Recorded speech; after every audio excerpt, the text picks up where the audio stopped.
खंडवा जिले के सिंगाजी ताप विद्युत परियोजना में निकाली गई वैकेंसी में किसान पुत्रों को आरक्षण नहीं देने के कारण अब किसान और किसानों के पुत्र विरोध करते हुए बड़ी संख्या में परियोजना के गेट के सामने धरने पर बैठ गए। विरोध कर रहे किसानों का कहना है कि जब सिंगाजी थर्मल पावर प्लांट बन रहा था तो उन्होंने अपनी जमीन की कुर्बानी देकर सिंगाजी थर्मल पावर प्लांट में जमीन भी उसी वक्त दी और उन्हें कहा गया था कि आपके बच्चों को यहाँ नौकरी दी जाएगी, लेकिन उन्हें नौकरी नहीं दी जा रही है। वहीं अब सिंगाजी ताप परियोजना के लिए अपनी जमीन देने वाले 13 गांव के 490 किसानों के पुत्रों ने Madhya Pradesh power generating company के द्वारा निकाली गई वैकेंसी में लिखित आश्वासन देने के बाद भी आरक्षण नहीं देने पर परियोजना गेट के सामने अनिश्चितकालीन धरना प्रदर्शन किया और आंदोलन किया।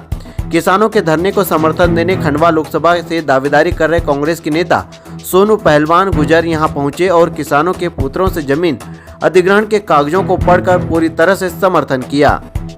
आज इन लोगों ने आज सिंगाजी पावर प्लांट पर धरने का कार्यक्रम इन्होंने रखा कि हम धरने पे बैठे। ये नौबत क्यों आई? जब सरकार ने लिख के दिया है कि मेरे किसानों की जमीन ली एक तरफ, दूसरी तरफ बोला कि 100 भर्ती होगी तो 30 आपके बेटों को लगाएंगे। एक तरफ आप जमीन भी ले लेते हो, दूसरी तरफ आपके बेटों को फांसी की सजा भी दे देते हो। ये कौन से न्याय में भाई? ये इनका अधिकार मांगते हैं। 2018 में लिख के दिया है कि 100 पदों की भर्ती पे 30 किसान की भर्ती होगी और उसमें भी आधारित हमारा बच्चा पढ़ा है लिखा है। उसके बाद भी आप बाहर के लोगों को रिश्वतखोरी में लिप्त होके कुछ अधिकारी पैसों के घोटाला करके दूसरे के बेटों को नौकरी देंगे, तो मेरा किसान का बेटा कहाँ जाएगा? हमने विरोध नहीं किया, सिंगाजी पावर प्लांट आया, पर हमारी जमीनें गई है तो उसका अधिकार हमारा बनता है। हमारे बेटों की जब तक नौकरी नहीं लगेगी, हमारा किसान दिन रात मेहनत करके उसके पास जमीन छीन ली गई, तो उसके बेटे को नौकरी देने की सरकार का अधिकार है कि नहीं है? जब आपने लिखित में क्यों दिया?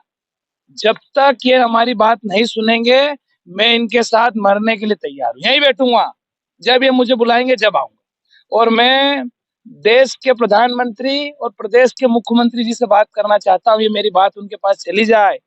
किसान आज इतना परेशान है, इनको परेशान करोगे तो 2024 में आपके सपने को दूर कर देगा किसान।